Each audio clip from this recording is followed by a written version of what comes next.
Show's daredevil reporter, Andy Talbot. Yes, well, I suppose we did ask him to drop in for a chat. There he is, look, he's waving now. Andy, we'll put your film on, and then we'll have a chat. Oh, cool. Limestone is amongst the most dramatic of all rock types in Britain. It's often carved into sculptural, spectacular shapes by the wind and the weather, but most of all by water. And this steep-sided wooded valley in Dovedale in Staffordshire contains some of the best examples. Stacks and pinnacles rear up from the valley floor, with Island Rock, a 25-metre giant, the most famous. Its narrow face leans right out over the river. It's dramatic and it's dangerous. It's exactly the sort of challenge climbers love. And I'm going to the top.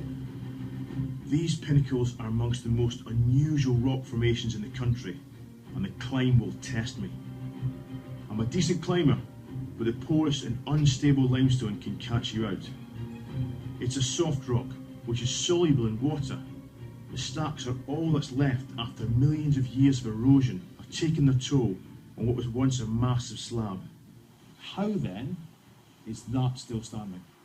Basically, it's luck. The river has cut down on the side, giving us a snapshot in time, because eventually it will wear away further, the process will carry on, and eventually it might just topple over entirely. Professional climber Katie Whittaker is planning our route.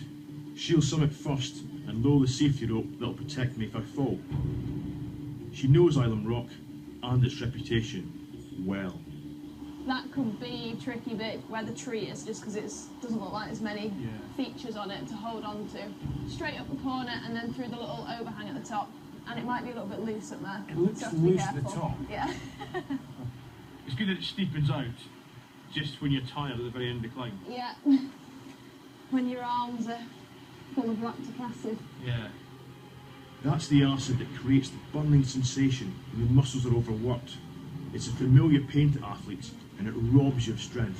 It's quite loose. It's falling off loose. Yeah. That's good news. So you want to hear.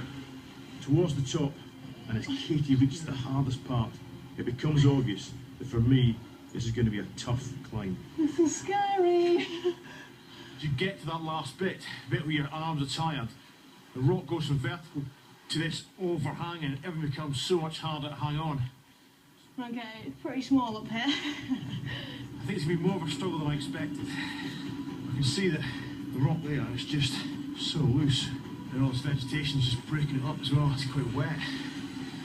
You know that how soft and loose this stuff is when you can get trees growing out of it. Halfway up the climb, I make a bad decision.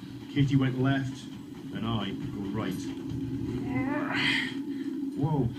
Yeah. I just completely loose. Whoa. That big flake of rock just there is basically entirely loose, and I pulled on it and the whole thing just shifted. I could jump off it. I was going to pull it down my face. It doesn't matter how good a climber you are, if the holes you're hanging off crumble underneath you, then you're only going to go one way. Heart in the mouth moment there. Right. Little moment to recover, and then we'll carry on and finish this off. That was scary. Now for the last critical section, which is going to be made more difficult because my hands are cold. The rock is freezing. Fucking lose feeling in my fingers here. All that lactic acid in my hands. Try to hang on. Really tight in my muscles. How's it going? Not so well. Man, this is hard. Look for handle, there's one there, isn't there? Yeah. You call that a handle, do you? Oh, that was hard work. That was just an agony all the way up. Yeah. Oh, that was incredibly hard, much more so than I thought it would be. It was worth it to get here and stand here. I saw a photograph of Katie, stood here, and I wanted one of my own. And this is it. Top of the world.